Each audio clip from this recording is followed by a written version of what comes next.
اللهم صل على سيدنا محمد يا رب صل وسلم دائما ابدا على حبيبي. ایک مرتبہ وہ جا رہے تھے تو انہوں نے حضرت عمر رضی اللہ تعالیٰ عنہ ان کو ملے. وہ حدیث سناتے جا رہے تھے سب کو, من قال لا الہ الا اللہ دخل الجنہ, جس نے کہا کہ اللہ کے سوا کوئی عبادت کے لائق نہیں وہ جنت میں داخل ہوگا. وہ حدیث سنا رہے ہیں سب کو. حضرت عمر ملے ان کو, حضرت عمر کو بھی انہوں نے حدیث, اور نبی صلی اللہ علیہ وسلم کا جوتا نعلین وہ بطور نعل مبارک بطور دلیل کے بھی کہ میں نے نبی صلی اللہ علیہ وسلم سے یہ حدیث سنی ہے. حضرت عمر ملے نا, حضرت عمر رضی اللہ تعالیٰ عنہ کو بھی انہوں نے حدیث سنائی تو حضرت عمر نے ایسے دھکا دیا, فرماتے ہیں فخررت علی استی, میں کولوں کے بر زمین پہ گرا.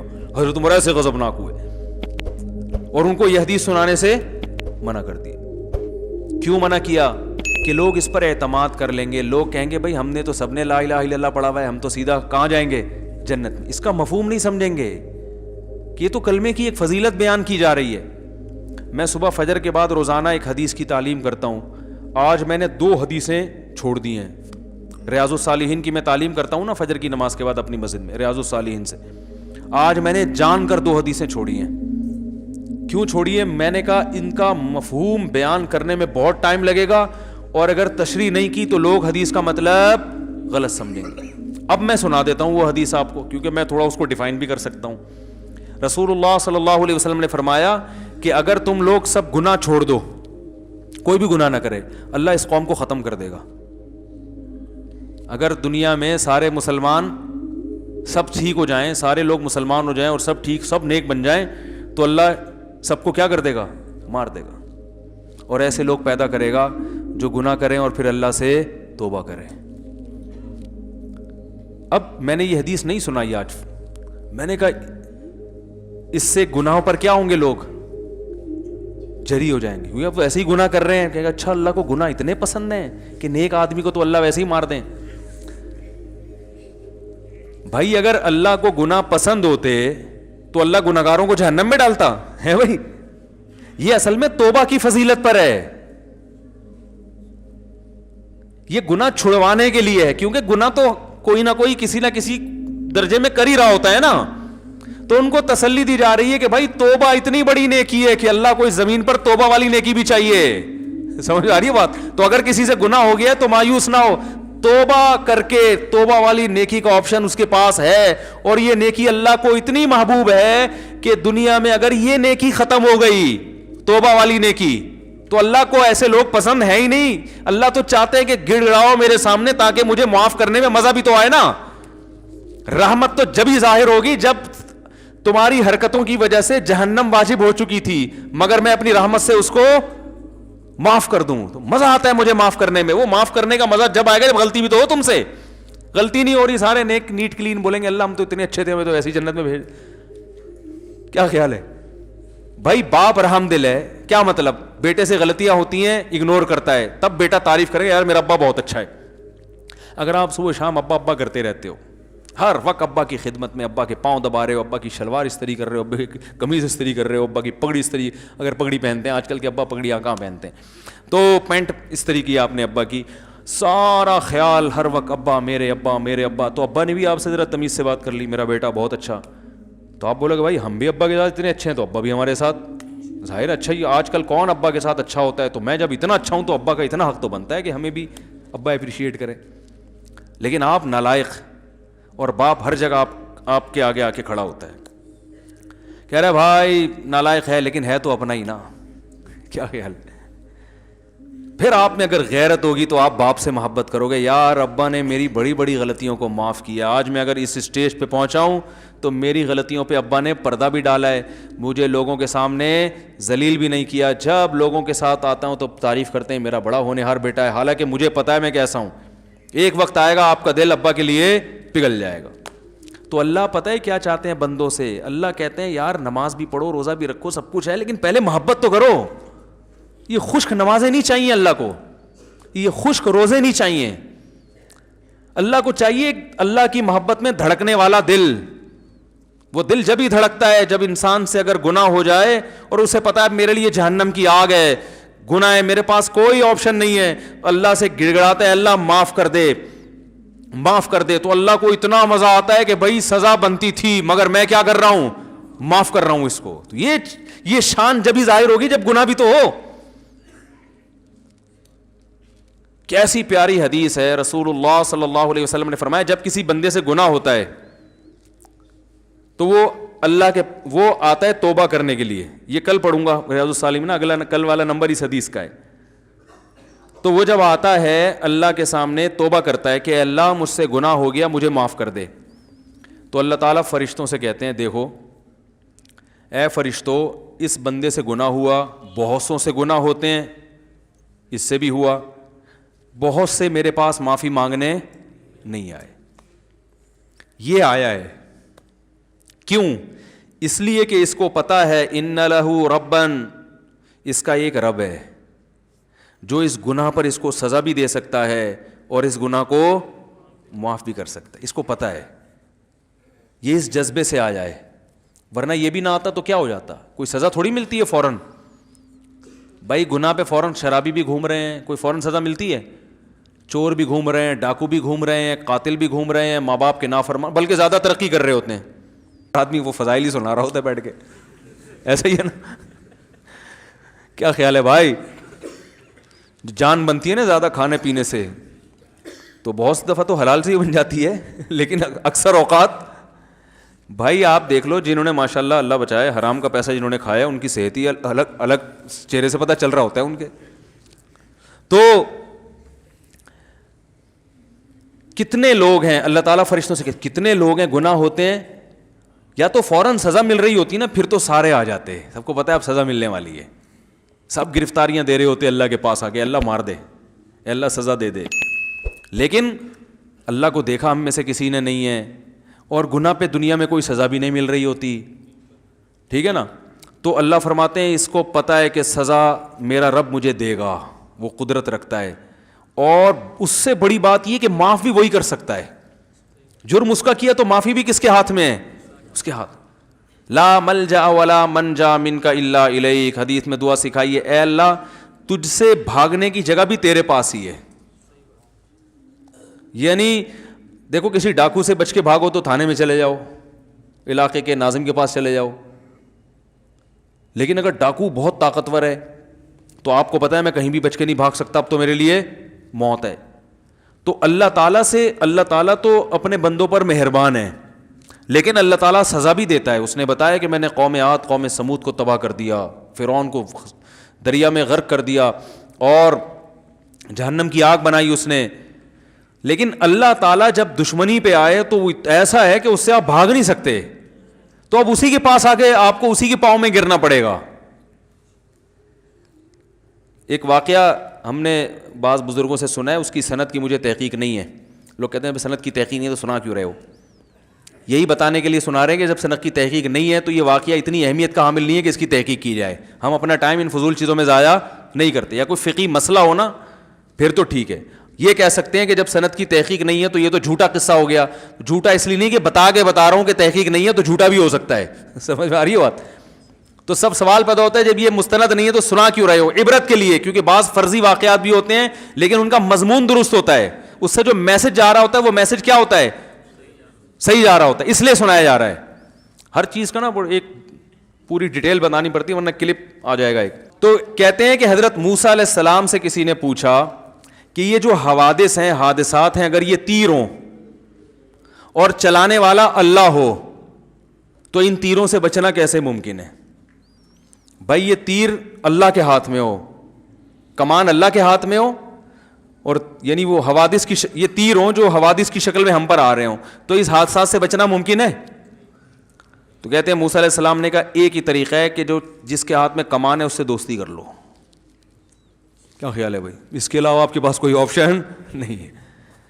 تو جو محلے کا دادا ہوتا ہے نا, یا تو آپ اس سے بڑے دادا بن جاؤ, کیا خیال ہے, ایک دفعہ یہاں کوئی محلے کے بڑے دادا تھے, مجھے لوگوں نے کہا اس کے خلاف بیان کریں. میں نے کہا جب میں اس سے بڑا دادا بنوں گا تو اس کے خلاف بیان کروں گا. مجھے جب تک اس محلے میں رہنا ہے تو مجھے بلا وجہ دادا گیری کرنے کی ضرورت. لوگ کہتے ہیں نا حق بات آپ ممبر ڈنکے کی چوٹ پہ بیان کر دو. میں نہیں بیان کرتا بھائی حق بات ڈنکے کی چوٹ پہ. میں پہلے دیکھتا ہوں کہ لوگوں میں اس حق کو برداشت کرنے کا تحمل ہے, ایک بات, بلکہ اس سے پہلے دیکھتا ہوں کہ میں خود بھی اس حق کو برداشت کر سکتا ہوں کہ نہیں کر سکتا. یہ جو ڈنکے کی چوٹ پہ اکثر حق بیان کر رہے ہوتے ہیں نا, تو یہ اکثر لوگ یہ اس قسم کا حق بیان کر رہے ہوتے ہیں کہ ان کے پہلے سے کسی محلے کے دادا سے بڑے تعلقات ہوتے ہیں, جن کو انہوں نے بیان بتایا ہوتا ہے میں یہ بولنے والا ہوں, بچا لو گے, وہ کہ ہاں بچا لیں گے, تو بول دے. ہمیں تو کوئی ہے ہی نہیں اس طرح کا, ہم تو کسی سے تعلق رکھتے ہی نہیں ہیں. ہاں کسی کے خوف سے غلط بیانی کرنا حرام ہے, یعنی آپ کسی محلے کے دادا کے ڈر سے غلط بات اس کے بارے میں بتا دو یا جھوٹی تعریفیں شروع کر دو یا لالچ میں آ کے لوگوں کو غلط گائیڈ کرو, یہ حرام ہے. خاموشی کی شریعت نے اجازت دی ہے, غلط بیانی کی شریعت نے اجازت نہیں دی ہے. غلط بیانی نہیں کرتا, بسا اوقات میں خاموش ہو جاتا ہوں کہ بھائی اس ٹاپک پر بات مت کرو کیونکہ لوگوں میں برداشت نہیں کر پائیں گے یا غلط رخ پہ لے جائیں گے. تو یہ تو مصلحت ہے, یہ تو حکمت ہے, یہ تھوڑی کہ جہاں جاؤ جو چاہے جا کے بول دو. اب مجھے بتاؤ, ایک آدمی میں کو زنا کا خوف ہے, شہوت اس میں اتنی بھر گئی, اب وہ کہیں رشتہ لے کے جاتا ہے, لڑکی کے ابا سے کہتا ہے کہ میں نکاح کرنا چاہتا ہوں. انہیں کیوں کر رہے ہو؟ بھائی میں شہوت سے میرا دماغ خراب ہو گیا ہے اور مجھے زنا کے بڑے خطرات ہیں اور میں بڑا پریشان ہوں, تو میں اس لیے چاہ رہا ہوں کہ میں آپ کی بچی سے شادی کروں, اور وہ ہے بڑی خوبصورت, تو میرا خیال ہے کہ وہاں میں شادی کروں گا تو میرا دماغ جو ہے نا ادھر ادھر جانے سے بچ جائے گا. وہ دے گا رشتہ؟ دفع ہو یہاں سے. بات تو حق ہے اور شریعت میں جائز بھی ہے, لیکن یہ حق بیانی ہے آپ بھی نہیں افورڈ کر سکتے, کوئی بھی نہیں افورڈ کر سکتا. بھائی یہ بات آپ کے دل میں ہے, اس کو رکھو, کچھ اور بات کرو اس کے سامنے. وہی نکاح سنت ہے, نبی صلی اللہ علیہ وسلم کی ترغیب ہے, اس لیے کرنا چاہ رہا ہوں. اس طرح کی باتیں آپ کرو گے تو یہ منافقت نہیں کہلائے گی, یہ مصلحت کہلائے گی. ہر بات ہر جگہ کہنے کی نہیں ہوتی. ایک صاحب نے ایک شادی کی تو مجھے بتایا کہ میں نے نکاح کا پیغام بھیجا اور ان کو میں نے پہلے بتا دیا کہ میں 4 کروں گا. تو میں نے کہا واقعی آپ کریں گے؟ کہہ رہے میرا ارادہ تو نہیں ہے لیکن میں نے احتیاطاً بتا دیا. نہیں 4 نہیں, سوری 2 کروں گا. میں تو 4 کی ایک دم دماغ ادھر چلا جاتا ہے ہمارا. اس نے کہا کہ میں نے ان کو پہلے بتا دیا میں ہو سکتا ہے دوسری بھی کروں. تو میں نے کہا آپ نے ان کو, آپ کا واقعی ارادہ ہے؟ اگر ارادہ ہو پھر تو چلو ٹھیک ہے. کہہ رہے نہیں میرا ارادہ تو نہیں ہے لیکن میں نے احتیاطاً بتا دیا. میں نے کہا کیوں؟ کہہ رہے بھائی ہو سکتا ہے میری بیوی وہ جو ہے ایسی نکلے کہ بد اخلاق ہو اور مجھے ضرورت پڑ جائے دوسری شادی کی. بھائی عورتیں بد اخلاق بھی نکلتی ہیں, کچھ ایسی ہوتی ہیں جو بانجھ ہوتی ہیں, اولاد نہیں ہو سکتا ہے شادی کے بعد پتہ چلے بانجھ ہے. میں نے کہا بہت اچھا کیا آپ نے, بڑی زبردست کلیریفیکیشن کر دیا آپ نے. میں نے کہا لڑکی کے ابا کو میں کہوں گا کہ آپ کو بھی بتا دیں کہ ہو سکتا ہے ہم آپ سے طلاق لے لیں. بھائی ہم شادی تو کر رہے ہیں لیکن اس بات کا امکان ہے کہ ہم آپ سے طلاق لے کے اس کی کہیں اور شادی کر دیں. آپ پوچھو کیوں؟ بھائی ہو سکتا ہے آپ چرسی نکلو. کیا خیال ہے آپ کو؟ نہیں میں تو چرس نہیں پیتا, میرا لیبارٹری ٹیسٹ کروا لیں. بھائی ہو سکتا ہے بعد میں چرسی بن جاؤ. ہو سکنے پر تو یار دنیا میں بہت کچھ ہو سکتا ہے, ابھی جو ہے اس کے حساب سے بات کرو نا. میں نے کہا آپ کا ارادہ ہے نہیں, خام خواہ میں وہ رشتہ توڑ دیا انہوں نے. وہ بالکل صحیح کیا لڑکی کے ابا نے, بہت اچھا کیا توڑ کے. میں نے کہا کوئی بھی ہوتا رشتہ توڑتا ہے بلا وجہ, ہو سکتا ہے ہو سکتا ہے. ایک صاحب تھے وہ پولیو کے خطروں کے بہت خلاف تھے, میرے دوست تھے کیا ہیں ابھی بھی. تو ان کا کہیں رشتہ, ان کو بیچاروں کو کہیں رشتہ نہیں مل رہا تھا تو مجھے سفارشی بنا کے لے گئے. کہیں کوئی لڑکی کا رشتہ آیا ان کے لیے تو مجھے سفارشی بنا کے لے گئے کہ آپ بھی چلیں, تھوڑا تھا آپ تھوڑے سے مشہور آدمی ہیں تو میری سفارش کر دیے گئے تو چانس زیادہ ہے. میں نے کہا چل بھائی ٹھیک ہے لے چلتے ہیں. ہم چلے گئے وہاں تو وہ لڑکی کے والد بھائی وغیرہ آ کے بیٹھے, مجھے بڑی عزت دی انہوں نے. میں نے کہا ہمارے دوست ہیں نکاح کرنا چاہتے ہیں آپ کی بچی سے, اس سلسلے میں ہم حاضر ہوئے تھے. انہوں نے کہا ٹھیک ہے جی, بھی ایجوکیشن کیا ہے وغیرہ وغیرہ جو پوچھا جاتا ہے. اس دوران پھر وہ جب بات مکمل ہوئی تو وہ کہنے لگے دیکھیں میں جب نکاح کروں گا تو میں پہلے ایک بات بتا دوں کہ میں بچوں کو پولیو کے قطرے نہیں پلاؤں گا.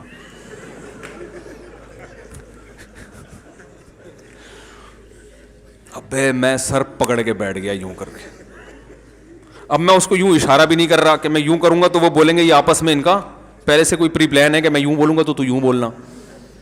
اب میں دیکھ نہیں رہا اس کی طرف. وہ کہہ رہے کیونکہ میں یہ پولیو نہیں, میں اللہ پہ توکل کرتا ہوں, یہ یہودیوں کی سازش ہے اور یہ فلانا ہے اور یہ ویکسینیشن اور یہ. ابے تو شادی تو ہونے دے, بچے تو ہونے دے اللہ کے بعد. انہوں نے ہاں ابھی کی نہیں ہے. تو میں نے پھر وہ انکار ہو گیا اور ہونا تھا انکار. میں نے پھر اس کو بول لتاڑا, یار تم نے کیا, کہہ رہے بھائی ہم تو پہلے سے تاکہ بعد میں جھگڑا نہ ہو. یہ وہ لوگ ہیں جو ڈنکے کی چوٹ پہ حق بیان کرتے ہیں. ڈنکے کی چوٹ, اب بھائی تم نے نہیں پلانے تھے اللہ کے بندے. تو وہ پولیو سے اتنا وہ نہیں ہوئے پریشان, وہ اس سوچ سے ہو گیا کہ یار یہ فنڈامنٹلسٹ کی انتہا ہے. یہ تو بہت بڑا فنڈامنٹلسٹ ہے, تو اتنا بنیاد پر ایسا ہو سکتا ہے وہ لڑکی کے ابا بھی پولیو کے قائل نہ ہو, لیکن اتنا پولیو لیس. تو ہر چیز ہر بیان کرنے کی نہیں ہوتی. بہت ساری چیزیں ٹھیک آپ کی رائے میں ٹھیک ہوتی ہیں, اور یہ تھوڑی کہ وہ تھی, یہ بات بھی انہی کی رائے میں ٹھیک تھی نا, ہر آدمی اس سے متفق تھوڑی ہے. تو کیا بات چل رہی تھی یار, جلدی سے بات کو سمیٹیں, بڑی بکھر رہی ہیں, ادھر ادھر باتیں جا رہی ہیں. انہوں نے تو انکار کر دیا, وہ کہاں پولیو والے سے کرتے یار, خود سوچو یار, کوئی بھی نہیں کرتا, بولتا کیا ہے پاگل ہے, کیا کر رہا ہے بھائی تو. ہاں حضرت موسیٰ علیہ السلام کا میں بتا رہا تھا کہ بھائی اگر آپ یعنی تیروں سے بچنا آپ کے لیے جب ہی ممکن ہے جب تیر چلانے والے سے دوستی کر لو. تو جب تیر چلانے والے سے دوستی کرو گے تو معاملہ سیٹ ہو جائے گا. تو اللہ کا معاملہ بھی ایسا ہے کہ حدیث میں آتا ہے جب کوئی گناہ کرتا ہے تو اب اس کے پاس آپشن کیا ہے, اللہ سے بچ کے جانا کس کے پاس ہے, اللہ ہی کو منانا ہے کہ اللہ تجھے ستایا تو اب تو ہی معاف کر سکتا ہے. تو اللہ کو یہ ادا اتنی پسند آتی, گناہ کرنا پسند نہیں آتا اللہ کو, غضب آتا ہے اس پہ, گناہ سے پلٹنا پسند آتا ہے. اب اس نیت سے کوئی گناہ کرے کہ میں پہلے گناہ کروں گا تاکہ پلٹ کے اللہ کو راضی کروں, تو وہ بیوقوف ہے. بھائی اس کی مثال علماء یہ دیتے ہیں کہ جب آپ کا زخم بھرتا ہے تو والدین خوش ہوتے ہیں نا, آپ بھی خوش ہوتے ہو, لیکن آپ اس نیت سے زخمی کرو اپنے آپ کو دوبارہ کہ پہلی دفعہ جب مجھے زخم ہوا تھا تو جب میں ٹھیک ہوا تھا تو بڑی خوشی ہوئی تھی, اب میں دوبارہ اپنے ہاتھ کاٹتا ہوں تاکہ میں ٹھیک ہوں تو مجھے خوشی ہو. تو یہ پرلے درجے کا بیوقوف ہے, حماقت. ابے بھائی تو پہلے سے ٹھیک ہے تو خراب کیوں کر رہے اپنے آپ کو. تو اسی طرح علماء کہتے ہیں گناہ ہو گیا تو توبہ کرو, توبہ کی نیت سے گناہ کرنا یہ پرلے درجے کی حماقت اور بیوقوفی ہے. اس کے بہت نقصانات ہیں, وہ نقصانات کیا ہیں ایک الگ ٹاپک ہے. تو اللہ کو توبہ اتنی پسند, حدیث میں آتا ہے جب توبہ کرتے ہیں اللہ کہتے ہیں دیکھو اس کو پتہ ہے کہ میں ہوں معاف کرنے والا, تو اللہ کیا کرتے ہیں, معاف کرتے ہیں. فرشتوں سے کہتے ہیں گواہ رہو. نبی نے فرمایا پھر دوبارہ اس سے غلطی ہو جاتی ہے. اب یہ پھر پریشان ہوتا ہے, یار میں نے تو اللہ سے معاہدہ کیا تھا اب نہیں کروں گا, اب دوبارہ ہو گیا. تو یہ پھر اللہ کے پاس آتا ہے, اللہ معاف کر دے. تو اللہ کہتے ہیں دیکھو دوبارہ غلطی ہوئی ہے, اب یہ پہلے سے بھی بڑا جرم ہے, ایک تو گناہ, اوپر سے اللہ سے کیا ہوا ایگریمنٹ توڑا اس نے, لیکن اس کو پتہ ہے اس گناہ پر بھی سزا دے گا کون, اللہ, اور معاف کون کر سکتا ہے, اللہ. تو اس جذبے سے دوبارہ معافی مانگ رہا ہے, بار بار آتا ہے, بار بار معافی مانگتا ہے. اللہ ہر دفعہ فرشتوں کو یہ کہہ کے معاف کرتے ہیں اس نے نہ مجھے دیکھا نہ میرے عذاب کو دیکھا. اس گڑگڑانے کو اللہ پسند کرتے ہیں. تو اس لیے حدیث میں آتا ہے سارے اگر نیک پرہیزگار بن جائیں اللہ سب کو ختم کرے گا, ایسے لوگ پیدا کرے گا جو غلطی کریں اور پھر اللہ سے توبہ کریں. اس کا مطلب یہ نہیں ہے کہ اب آپ غلطیاں, کیونکہ ہم میں سے ہر شخص بہت سی غلطیاں کر چکا ہے, اب آپ کو نئی غلطی جو ہے نا معاشرے میں جو ہے وہ اس کا تعارف کروانے کی ضرورت نہیں ہے. تو توبہ کی ترغیب ہے, یہ غلطیاں کرنے کی ترغیب, اس کو نبی صلی اللہ علیہ وسلم نے اس انداز سے ڈیفائن کیا ہے, اس انداز سے سمجھایا ہے تاکہ توبہ کی, ورنہ ایسا ہوگا نہیں.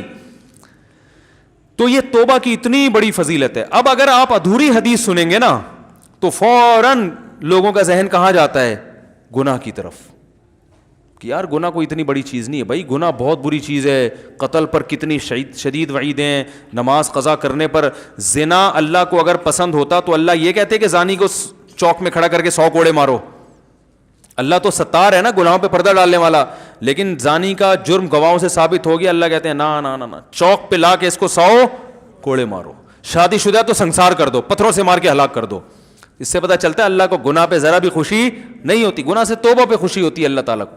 تو میں یہ عرض کر رہا تھا کہ چاہے حدیث ہو, چاہے میڈیکل سائنس کی کوئی خبر ہو, چاہے سیاست کی کوئی خبر ہو, یا ملک میں کوئی ایسی خبر ہو کہ یہ ہونے والا ہے, تو وہ خبر ہمیشہ متعلقہ امور کے جو ماہرین ہیں ان تک لوٹائی جائے گی, ان سے ریسرچ کی جائے گی. آپ بتائیں ڈاکٹر صاحب, یہ جو گردوں کے بارے میں خبر آئی ہے کہ انسان کے 3 گردے ہوتے ہیں اور واٹس ایپ پہ بڑی گھوم رہی ہے, آپ اس سے متفق ہیں یا نہیں ہیں؟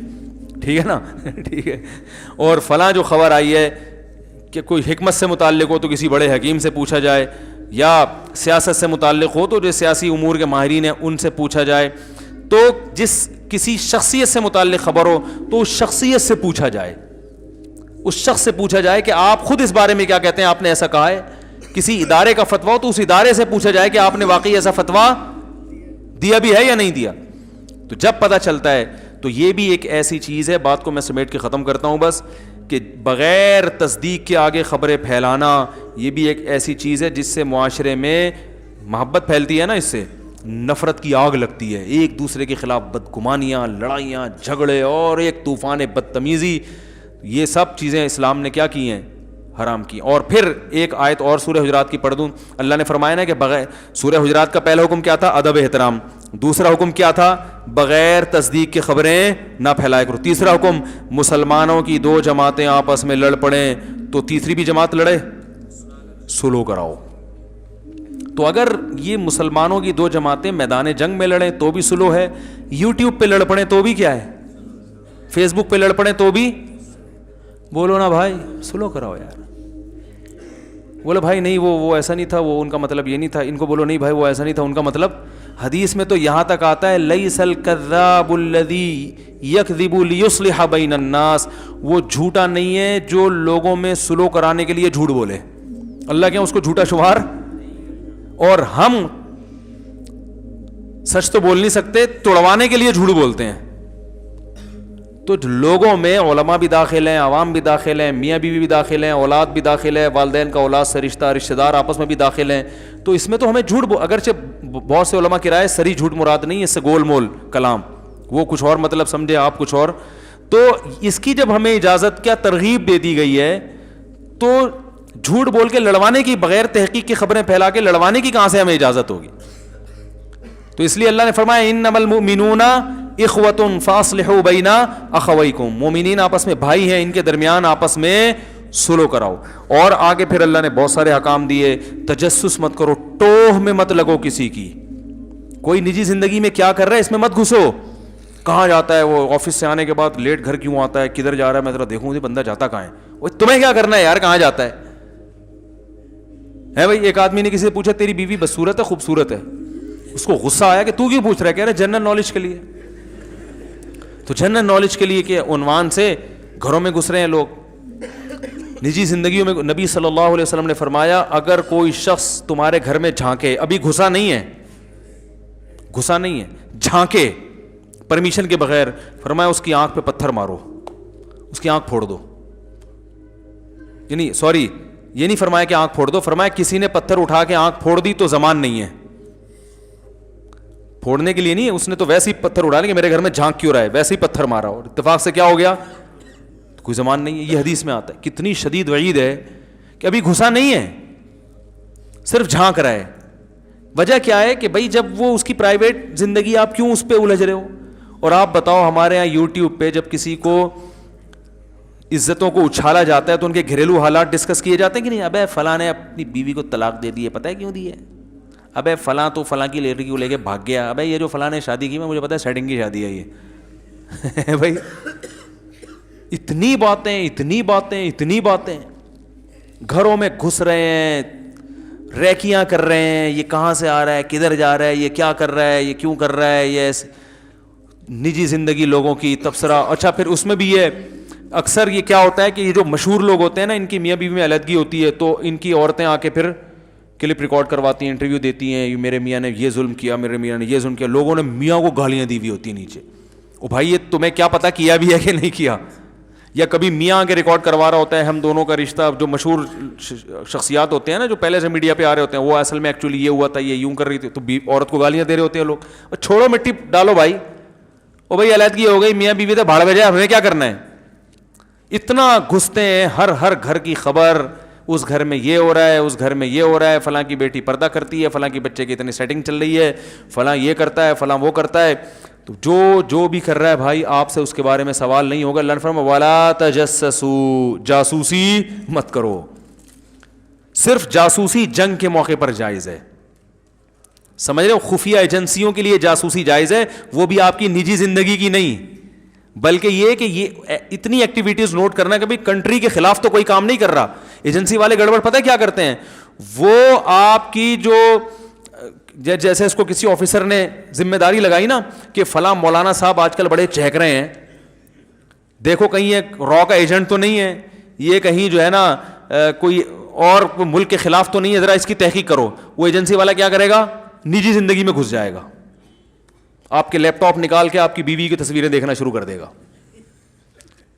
اور کیا کرے گا, وہ ہر وہ سارے گھریلو راز جاننے کی کوشش میں اس کا غلط فائدہ اٹھا رہا ہے. وہ یہ بہت ہوتا ہے لوگوں کے ساتھ. کوئی مشہور شخصیت ہے, کوئی سیاستدان ہے, اس کے بارے میں انکوائری ایجنسی والے کرتے ہیں تو اتنی محدود نہیں رکھتے کہ بھائی بس اتنا دیکھ لو ملک کے خلاف ہے نہیں, اس کے گھر میں گھسنے کی کیا ضرورت ہے تمہیں. میں پہلے میرے پیچھے ایجنسیز بہت لگتی تھیں, اب تو شکر ہے ان کو اطمینان ہو گیا یہ ملک کے خلاف نہیں. ہم خدا کی قسم بہت سو سے زیادہ اس ملک سے محبت کرتے ہیں, اور یہ صرف ہوائی دعوے نہیں ہیں. ہم اگر وہ اپنی قربانیاں بتائیں کہ ہم نے اس ملک کے لیے کیا کیا ہے تو وہ ایک الگ ٹاپک شروع ہو جائے گا.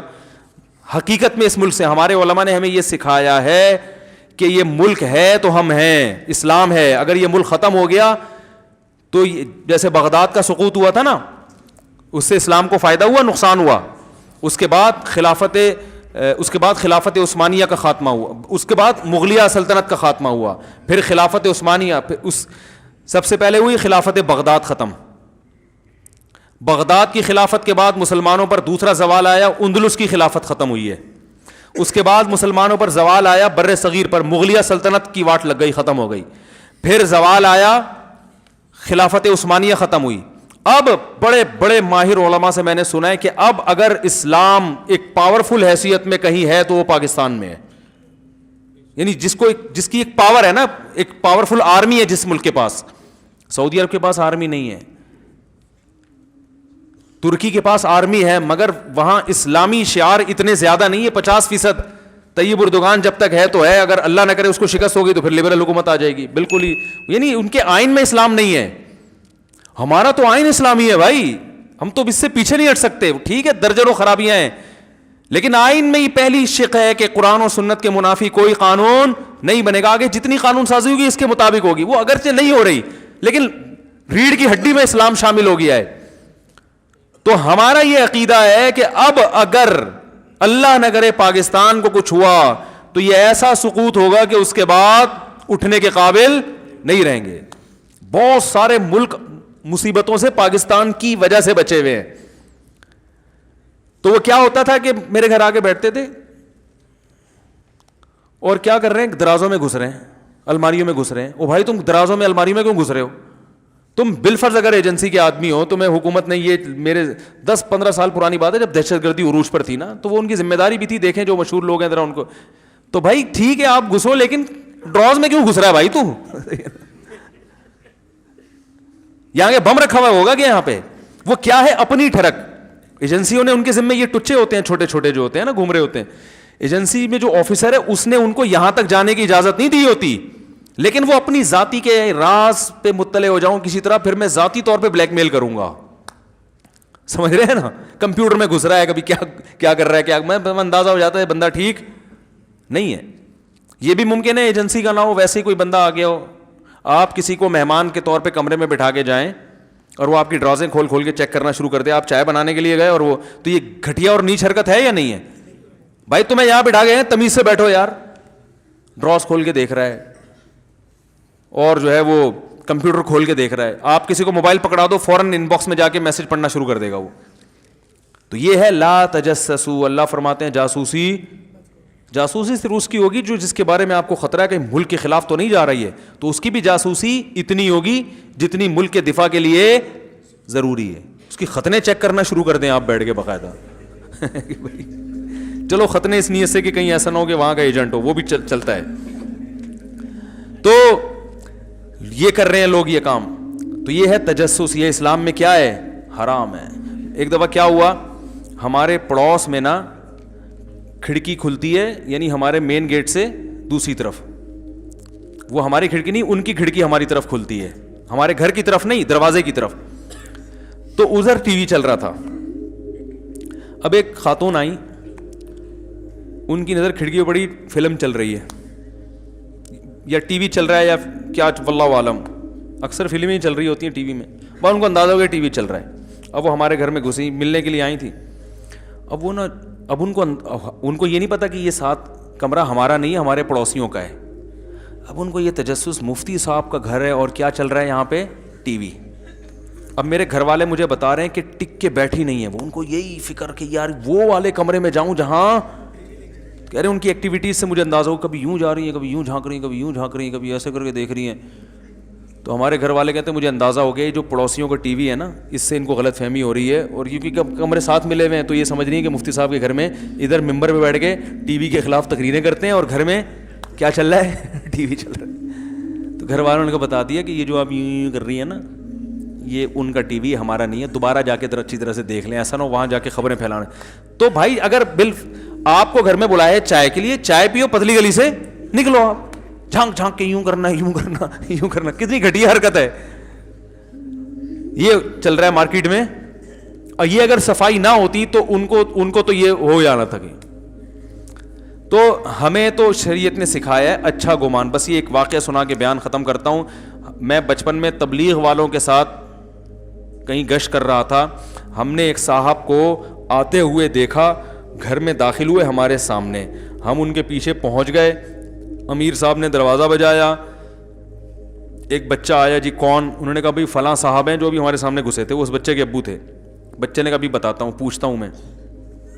وہ گیا اندر, آ کے کہہ رہا ہے وہ گھر پہ نہیں ہے, ہمارے سامنے گھسے ہیں وہ. تو امیر صاحب, دیکھو یہ ہوتا ہے تبلیغی جماعت کی جو کامیابی کی وجہ ہے نا, یہ بیسک اصول ہیں, یہ بنیادی اصول ہیں جس کی وجہ سے وہ پوری دنیا میں پھیل گئے. صرف زبان سے کہتے نہیں ہیں, جو کہہ رہے ہیں اس پر عمل بھی ہے. تو امیر صاحب نے کہا, امیر صاحب کو اندازہ ہو گیا کہ بھئی یہ بدگمانی ہو رہی ہے ان سب کو. تو انہوں نے کہا دیکھو مسلمان, ہم تبلیغ کرنے نکلے ہیں نا, تو پہلے خود تو عمل کریں. خود عمل میں کیا ہے کہ کسی کے خلاف بدگمانی, قرآن میں اللہ فرماتے ہیں مت کرو, اچھا محمل تلاش کرو. تو انہوں نے کہا وہ یہاں سے آئے ہیں, پیچھے بھی دروازہ ہے, جو میں اکثر بیان میں کہتا ہوں نا پتلی گلی, تو بھائی چوڑی گلی کے ساتھ پتلی گلی بھی تو ہوتی ہے نا. بھائی وہ آئے ہوں, پانی پیاؤ اور اس دروازے سے نکل کے باہر چلے گئے ہوں, تو بچے نے آ کے کہا ہو کہ بھائی نہیں ہے گھر پہ, تو عین ممکن ہے. اور واقعی ایسا ہوتا بھی ہے. بعض دفعہ انسان بھاگا بھاگا ایک دروازے سے آتا ہے, گھر میں پانی پیا یا واش روم گیا اور دوسرے دروازے سے فوراً نکل گیا. تو مجھے ان کا یہ جملہ بہت اچھا لگا اس واقعے میں. 12-13 سال کا تھا اس وقت سے مجھے یہ واقعہ ذہن سے نکلتا نہیں ہے.